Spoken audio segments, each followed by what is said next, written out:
welcome back to the Tell All Bench podcast. I need my pet rock again. Okay. What are we talking about today? Girl, I didn't let her know what's on tap because sometimes I just think that's better.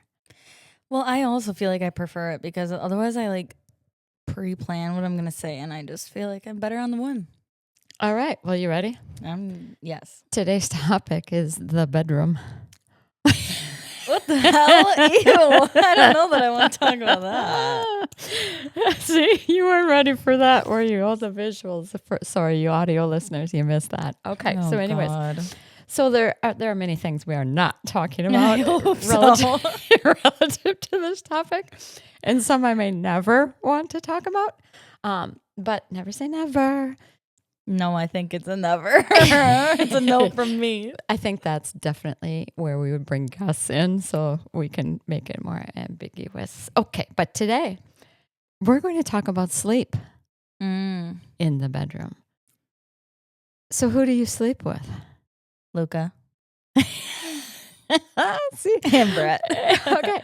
So that was the topic, right? I was looking for an answer is like, yeah, the who is the dogs. And People think that's weird. Oh, it's so common though. But I'm also like, I would feel mean putting him in a cage all night. Yes. Okay, so sleeping with the dogs. Yep. Sleeping with your significant other. Mm-hmm. And then the cell phone. Yeah, and the TV and the fan. Yeah. And so probably other things that I don't know about. these are the things that we are sleeping with. And do you think it's impacting your sleep? I feel like Luca and Brett maybe. But I also feel like, I don't know, I'm so used to it now.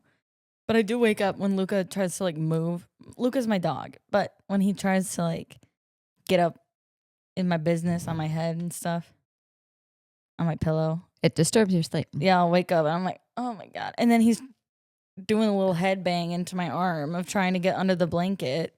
And then he gets under the blanket and then he's too hot. So then he comes back out. Okay, so this is the topic of the things that are impacting your sleep. Because I know in previous episodes you were talking about mental health and self-care. This is a huge one, and the impacts of sleep on your overall health and your mental health and the impact of technology.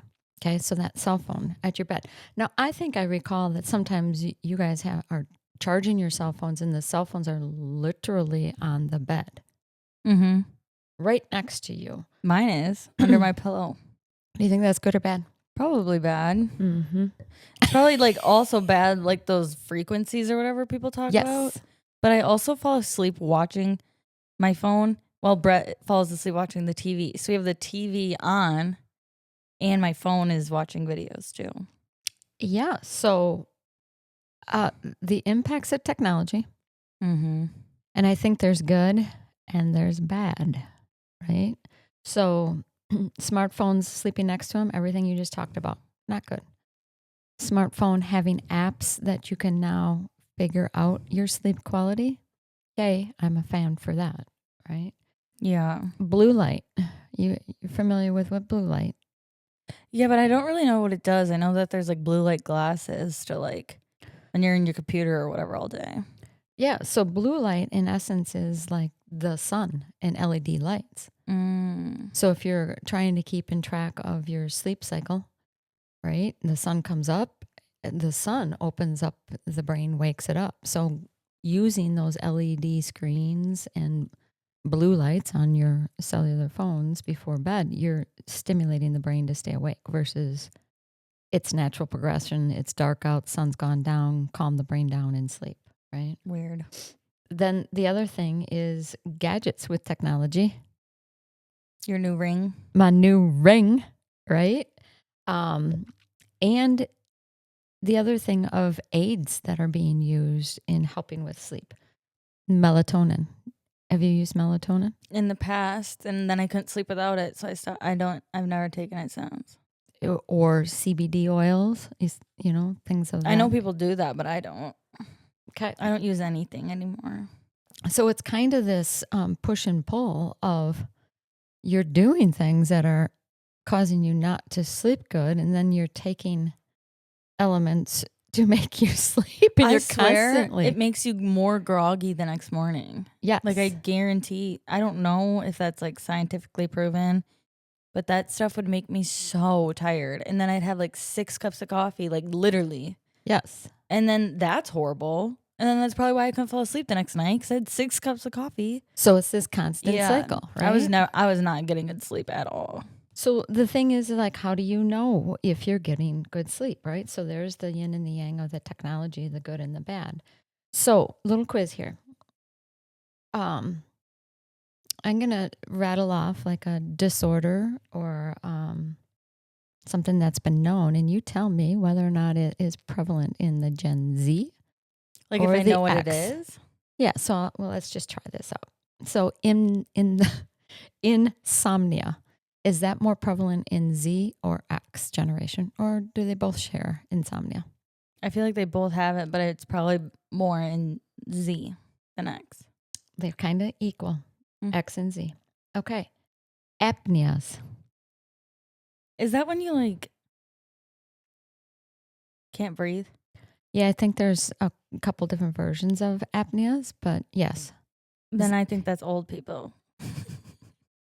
And there she So goes X. with the old thing again. Okay, I'm It's- sorry, but if you have to sleep with an apnea machine, It is more with the X, but why? Is that just age? Yep, but here, let me finish that. It's rising in Z due to sedentary lifestyle. So think about that X if you have many years of a sedentary overweight. You don't always have to be overweight to have apneas. What's sedentary? Like you're not exercising. You live a sit in the chair, me 24, whatever at the office type thing, right? You're always in a chair. That's why I do so much other activity because I have to get moving. So when you live a sedentary life, that's what's contributing to more apneas. Okay. Which I next still one. don't understand that. But okay. Because why? Because isn't like I don't know. Wouldn't you be having that during the day, or is that only when you're sleeping? Only when you're sleeping, like you're falling asleep and the tongue kind of drops and then you can't breathe. Some of it, a lot of it is overweight, right? So, well, not a lot of it. I'm not trying to be judgy here, but there's different factors on different apneas, but it's more common in X. It's becoming more prevalent in Z, and Z, it's due to this lifestyle that's being lived. Americans, do you think, or everyone? We're going to rein it in on the Americans. That's what I feel. Yeah. Another syndrome, restless leg syndrome. Is that like you can't get comfy? Yeah, they like wiggle. Your legs like want to, like you want to move them. X or Z? Oh, God. I don't know. Maybe Z? It's X. I was going to guess that, and then I was like, I should be doing the sound things over here, applaud and wah, wah, wah. Okay.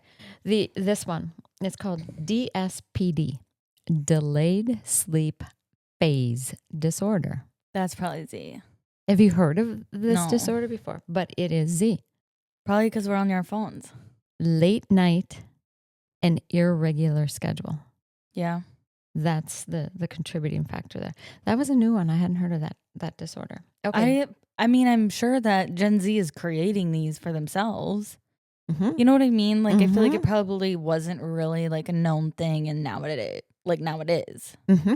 Yes. I don't know, but okay. Here's another one: circadian sleep disorders. Can you describe it? It's like a spelling bee. Circadian. Are you familiar with what that is? That is the circadian rhythm. Like when the sun comes up, the eyes and the brain start to wake up, and when the sun goes down, the rhythms, your body starts getting sleepy. If you're in line with the circadian energy, well, you cycles. guys are more in line with that, I would say. Yeah. So Z, it's a disorder for the Z. And it's why again? Due to the irregular schedule. So you're on the light devices and you're not going to bed at a consistent regular time. So my question is like, okay, I just have to use Brett and I as an example because that's all I know, I guess. But like I go to bed pretty early for my age, I would say, whereas he will stay up later, but then he in turn always sleeps later. So like I go to bed like seriously at like 9:30. But I like to be in bed at least by then, I should say. And then it probably is like 10 before I fall asleep. But like he'll come in at like 10 or 10:30 most nights, and then he sleeps a lot longer. So would that be part of it? Because it's like the sun's already been down, and then he's watching TV after like 10 to 11 or something. Yeah, I think the main thing is like you're on these devices, so you didn't have that downtime with the circadian rhythm. Like you go from the light on your screen to trying to fall asleep, and you don't get into those deeper sleeps right away. But I think the big thing is the irregular schedule. Like, I think you do maintain that schedule.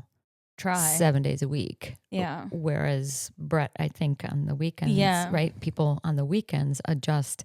They stay up later, and then they counter it with, well, then I'll sleep later. But no, you just messed with the cycle.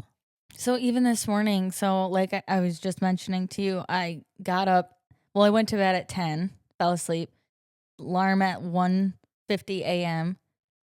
Didn't get back home until like 4 probably a.m.-ish, whatever. But then I still woke up at 9, which is late for me, but like still earlier than I needed to. And Brett was like, why are you awake? Because I know he would have been like easy sleep, but I can't. 9 is like late for me. I'm always up by like 6 or 7, not even necessarily by choice. I just am. So then like this weekend, Brett was like up by 9 or something. And he's like, well, I know you've already been cleaning for an hour. So I got up and I was like, well, thank you. Yeah.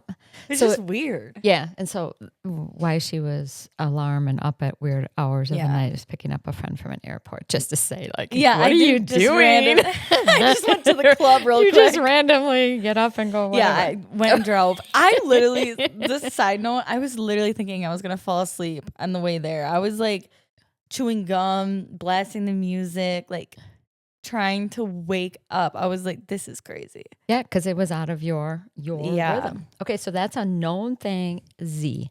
Yeah. More so Z. And I think that I'm just going to attribute to that. X, we've had longer time to learn into that, and we have a longer cycle that we've established. So do you also think though that like, so since we've grown up with phones and devices, it's different than like y'all never had that built in? Right. I mean, I'm sure some people your age do the same that we do. Yes. Because now you have devices, but you didn't have that growing up. So you never got in that like routine of it. Yeah. Or like we automatically were in the routine. See, and that kind of goes to, is technology good? Because there was the fight between the parents and the kids and phones. I knew some parents that would make everybody in the family put their cellular devices on the kitchen counter when it was time for bed. Yeah. Right? Instead of taking them to the room, sort of a thing, right? So absolutely, the different generations, how they approached this use of technology, and is it good or bad? I mean, verdict is out, but we're seeing it. Gen Z is getting these sleep disorders. Okay, here's another one. Sleep paralysis. That's like when you wake up and you can't move or whatever. It's Z. It's Z related and anxiety. Yeah. Z? Oh, God. Yep. Okay. I never want that to happen to me. So, like I would be a nightmare. So these disorders are front and center and directly, I think, connected to mental health, how you feel, how you think the next day. Right? But we somehow don't want to look at some of the causes of them and help ourselves, right? So, but the good thing with the technology is the science of sleep. And there's 4 sleep stages. Do you know? REM. Very good. That's 1. That's the key role in memory and refreshing the brain. Silence. Cricket. Where's the cricket button? We need to get familiar with that. Yeah. Because I feel like one starts with an S, but I didn't want to say it because I think I'm wrong. I don't know. Yeah. So here's the different stages, the most common ones. when you're awake, right? The Mhm. intermittent wakes you up. The REM, which is key role in memory and refreshing the brain. Core, it's also Mm. called light sleep. That's where the muscle activity and your temperature drop when you're in that kind of a sleep zone. And then there's deep sleep, which is the slow wave. And that is where repair and the release of essential hormones occurs. And it's always the first part of the night where you get into that deep sleep. I was literally okay, so like now I have a story. But you know how like moms will just like wake up at the drop of a dime with a baby Yes. with a sound, whatever. I was telling this story to my friend because I'm like at night when it's like I would say like 10 to like 4, I won't wake up from Luca scratching on the door to go out or whatever, but Brett will. And then it's roles reversed after that. Like I'll wake up, but he won't. So I feel like his deep sleep is happening Later. maybe later. So we know about this. So then I'm just kind of like, I always believed that I'm like you. Once I go to sleep, I'm deep, and don't disrupt me, because if you do wake me up, I'm not going to be happy, because I'm like half there, right? But I always knew my sleep was being disrupted when Mark came to bed later. Yeah. Okay, now I have the evidence. Because of this technology with the Apple Watch turning on the sleep app, I'm able to see where I'm being disturbed. And then I could say, you came to bed at 11, right? Now I had the evidence to say disruption of my sleep. So there's why I think technology is super helpful. And that was so much that I ended up getting this ring, because I didn't want to wear the Apple Watch to bed. It was discomforting. But I find it fascinating to look at my data the next day.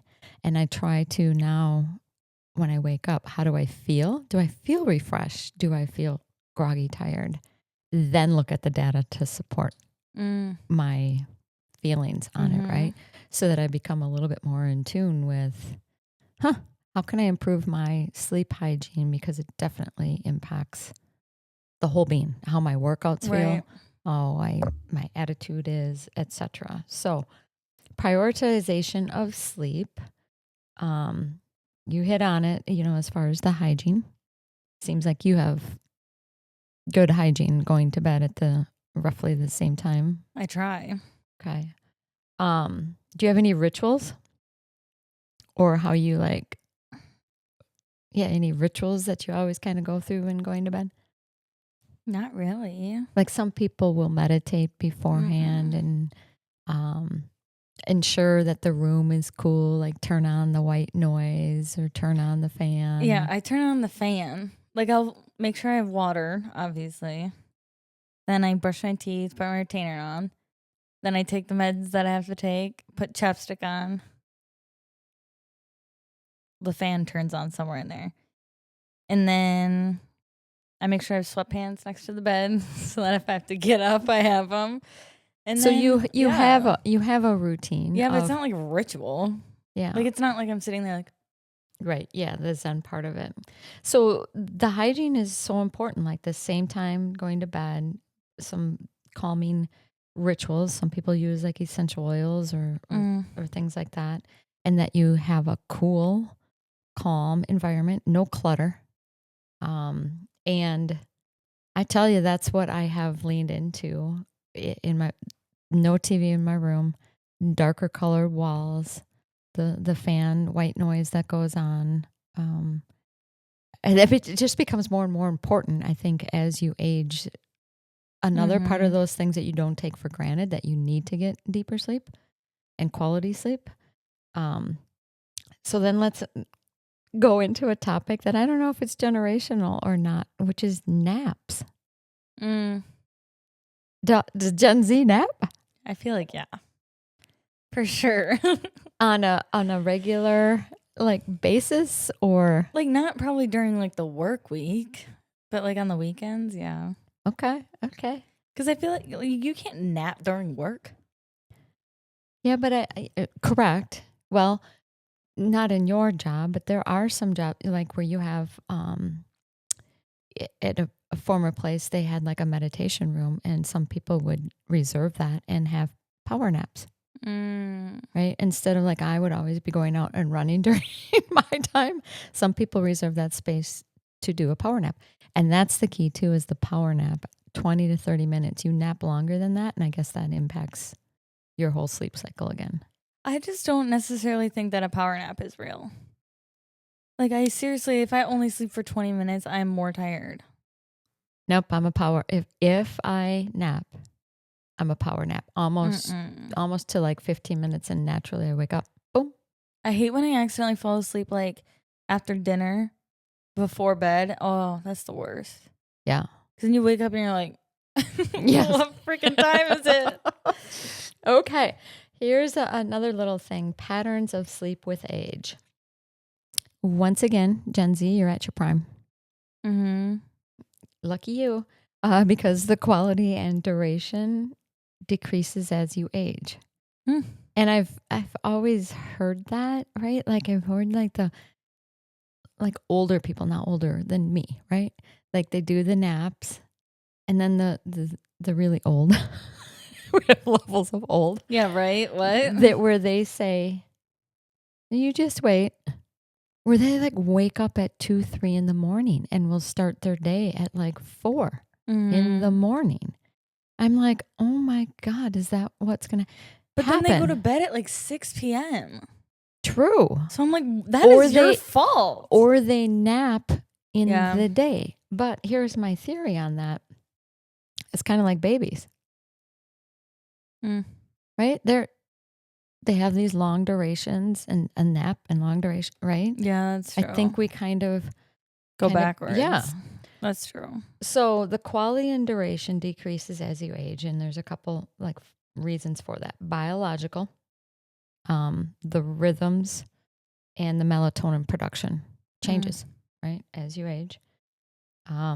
There's hormonal impacts that impact your sleeping, childbirth, like you had said, where you can wake up on a dime when you're in that young parenting stage. Yeah. That changes. So the hormones change. Childbirth changes hormones. And then the other end of it, menopause. Yeah. I've heard that it's worse sleep after menopause. Well, the verdict's still out because I'm through that, and yeah, that's a fun zone. Yeah. See, that's the shit that the generations before didn't talk to us about. That part of this podcast stuff is why didn't they talk about that? That generation doesn't want to talk about anything. And I want to impart, hey, you don't have to do what I did, but here's the information. Here's the knowledge. But I also feel like that's you and not your whole generation, for sure. True. Because I feel like, again, my mom is not like that. Like, she does not want or doesn't talk about that stuff. Well, I guess that's why you have other people it takes a village to raise people. Like, I'm like, hey, if I have a lived experience that you can benefit from, here you go. You want to ask away, do that. So hormones definitely changes that. Lifestyle, whether or not what you're eating. Yeah. And if you're exercising and when you're exercising, like not to exercise right before bed, not to eat big meals right before bed, that impacts the sleep. And then the obvious one, the psychological, which is stress, anxiety impacts, how you sleep. Yeah. Have you heard about this little tip? I heard about it and I didn't do it. And then I ended up trying it, which was work-related, disturbed sleep. You're thinking about some problem you're trying to solve. If you have a notebook on your bed with a pen and you don't turn the lights on, just write in the dark what it is, and you have it written down, you go right back to sleep. I don't know. I feel like I would not do, that's not how my brain works. Magically, it happened, and I was like, oh my goodness. So now I have that right next to my, don't turn the light on, have a pen. I write left-handed, can barely read it in the morning, but I do understand what it was about. Super helpful. I don't know. So maybe put that in your back pocket. Yeah. What are some recent sleep trends? Anything? I know. Other than the Aura ring. Yeah. Sleep mattresses. How they've changed. The cooling mattresses now. Yeah. You have your side, he has his side. That's a big thing. It's expensive. Yeah, but this generation didn't grow up. No. Oh, man. So Y'all had water beds. I forgot about those. I remember because my parents used to have one and we were so sad, like, that they didn't have it anymore. But I'm pretty sure they like pop and like flood the place, don't they? Oh, there's been some accident. Do they even sell those anymore? I do not think so. I think they're dangerous. That's funny. Okay. Yep. There's that. It's funny how you remember stuff from my generation that I have. Because I'm jealous. I want a waterbed. I must have buried the trauma. But also, I feel like I would like, I don't know. I get seasick going to bed. I'm like, ooh. You'd have to have one of those waveless, those expensive ones versus the big bubble of them. Oh my God. Just horrible. I can't even believe that. I totally forgot about that. All right. Here's a recent trend, and it's all the rage, is magnesium. All the celebrities now are magnesium. Dude, I used to take magnesium because my mom said it would help my head, and it gave me bad stomach issues. Oh, so you haven't tried that again? Which I know there's types of magnesium, so I could probably try a different type. Because there's like specific ones that are allegedly better for sleep versus Yeah, and otherwise. I think, but that is, and I do take magnesium before I go to bed, and partially it was because of a little bit of the restless leg syndrome that it does help that. Because inevitably, if you put me in a movie theater, sit back in the recliner position, my legs will start to, on occasion, just like I want to get up and move them. But magnesium, that's a sleep trend. Maybe I should try it. And here's one which is kind of controversial or interesting that no one talks about is sleep divorce. That the big thing is like, well, maybe if they would have sleep divorced, they wouldn't have gotten a divorce. Okay, so what I mean by that sleep divorce is sleeping in separate beds. That was like taboo. But you go back in history, and they used to sleep in separate beds, separate rooms. Really? Like even for their, royalty. Oh, yeah. They had like their own bedrooms with their own closets and everything and slept in separate rooms. But I just think that's one of those topics taboo, like, oh, their relationship must not be good. They don't sleep together or share a bed together. No, that's not the case. Yeah. So starting this topic off, in the bedroom, intimacy can still occur. You just don't have to sleep together. Yeah. Right? But I think that people assume that intimacy won't happen unless you're sleeping in the same bedroom. Well, that's a myth. I feel like you just have to take time for it. That's right.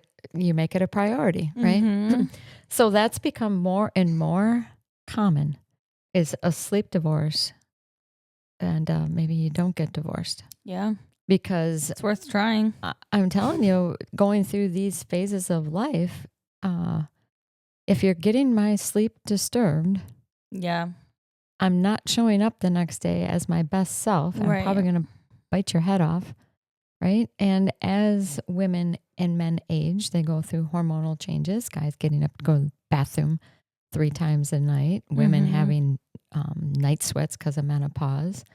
Then you got the dogs in there because we have dogs. I mean, there's so much going on that why wouldn't you have self-care, sleep in separate, get your quality, and be happy, right? Yeah. So I'm so thankful that people started coming out and talking about that, because I know for me, it would have been closed, like, oh, no, nobody needs to know this, but I want to wake up and happy and show up the best self, and that means us sleeping in separate beds. Well, especially because day after day after day, like, it's just going to keep getting worse and worse if you're never getting quality sleep. Yeah.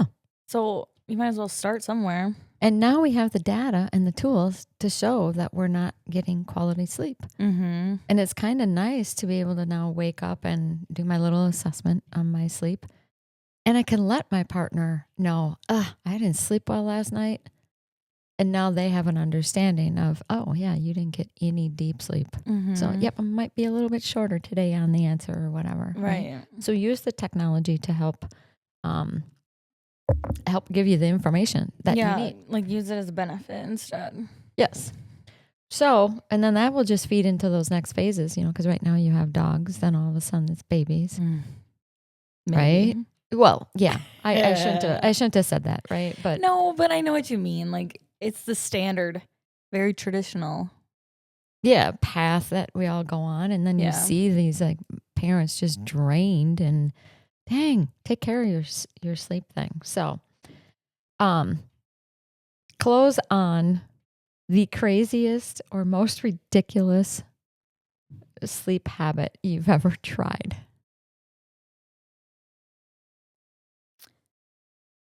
You don't have okay, and audience, all honesty, I always like pop these impromptu questions at Courtney, but but I also don't think I do anything. Well, I did one thing that was crazy. I'm a mouth breather. As a result of breaking my nose, for whatever reason, I breathe with my mouth open. And there was information that if you breathe through your nose, you have deeper sleep. And I'm like, yeah, well, how am I going to solve that?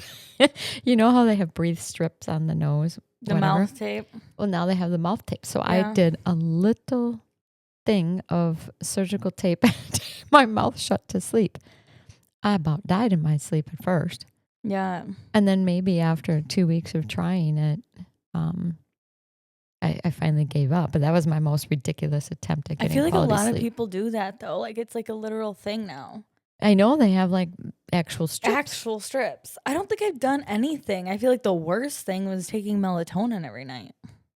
Yeah. Like that was not good. But otherwise, I don't think I've really done anything. I guess I do the thing where this might sound stupid, but like with each deep breath, you focus on one part of your body to relax. So I'll start like at my head. Yeah. And then focus on my shoulders like that, all the way down, and then all the way back up if I have to. Yep.